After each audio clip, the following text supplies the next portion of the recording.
চাখৰ পঢ়ি ৰাখিছে বিহুৰ বতৰ আলহী দুলহী আহে কাম এটা কৰিব লাগে বুলি নাজানে এতিয়া সেইজনী ৰিলত ধৰিলে জীবনটো এটা কাল পইচা ভৰ্তি যাব পইচা কুলক্ষণী আছা এসব একো কামৰ নহলি চল मैं अपना नाम बताती আকৌ কোন আহিলে গৈছো ও মা আগফালে কোনোবা আহিছে মই কিন্তু ওলাই নাযাওঁ দেই বেলেগৰ ল'ৰা ছোৱালী আলহী আগফালে যে আমাক ভিতৰলৈ সোমাই ৰখ ককাই দেৱা ঘৰচোন আমাৰ আছে ইয়াতে আছিলে এই মাত্ৰ এই ভিতৰত গা ধুবলৈ সোমাইছে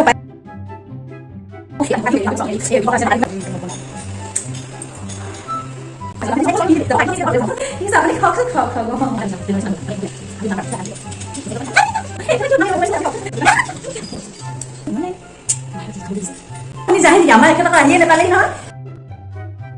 এবাৰ আহিলে সেই বৌক লগত লৈ আহিব ল'ৰা ছোৱালীকেইটাকো লৈ আহিব মাইনাহঁতকো লৈ আহিব আকৌ আহিব ঠিক আছে কুলক্ষণীয় খাবলৈ আলহী আহিলে আহিব নোৱাৰি কুলক্ষণীয় এইবোৰ এই চব জন্ম দিলো মই